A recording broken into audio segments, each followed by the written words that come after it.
Who needs therapy? Before I went, I was positive I knew the answer. Crazy people, weak people, broken people, people who don't have supportive people in their lives, women. Now, ladies listening to this, I was a caveman then, not men. So much of what was holding me back at the time came from how I, and I think most of us, grew up believing men were supposed to be. How I showed up as a husband, father, employee, human, so much was connected in some way to societal expectations, either how manhood was modeled for me or how being a man was taught to me by the world around me. This collection of experiences laid a foundation for how to be, telling me the type of manliness society calls for and defining masculinity according to the models from my youth. This was an ideal I chased, but never quite achieved. I'm the son of a contractor, and I can't nail 2 boards together to save my life. I don't know how to hunt or fish. I cry even thinking about the end of Rudy. Does that make me the right or the wrong kind of man? Ironically, the one thing I thought I knew about being a man was that real men had their lives together. Real men didn't need help.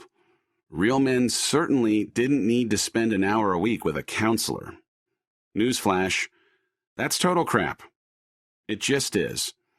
It's a lie based on expectations that have been reinforced generation to generation and hardwired into our brains. Failure makes us weak, or it's on us men to fix everything, or vulnerability is for soft people.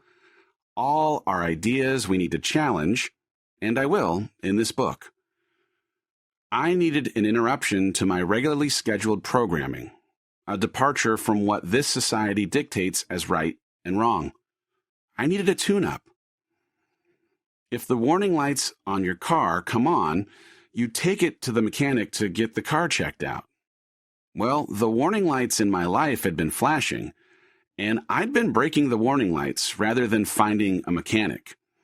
I broke them by regressing into a lesser version of myself and muting the things, do I dare call them feelings, bubbling up that I didn't like, with headphones, long runs, full drinks, video games, and every other form of withdrawal. I'd become so good at pushing away my feelings that I didn't have a handle on what was actually wrong. This conversation on a couch, facilitated by a stranger whose only job was objectivity and lending an ear, rebuilt the warning light systems I'd broken and gave me a fighting chance at addressing what was keeping me from the sense of fulfillment I was in search of.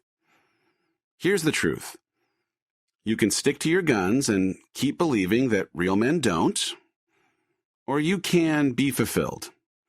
You can feel uncomfortable about asking for help, or you can grow.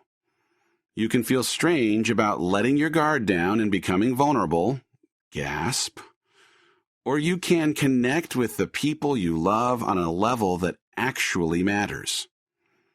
So I got over myself, and I saw a therapist. And it was good. Yes, it was freaking weird and uncomfortable at first. I felt dread when I knew I was heading in, and I stumbled at first at being honest and open. I had to get into a rhythm, out of my head, and past the worry of what other people might think if they knew. And then, a couple of sessions in, when I wasn't paying attention, therapy was suddenly no longer a negative thing. I even started to look forward to it. It was a space where I could sit with someone who didn't judge me, didn't correct me, didn't try to explain things, and frankly, didn't even really try to help fix anything, at least at the beginning. She listened, asked the right questions, and sat back as I threw up all the crap I'd been struggling with.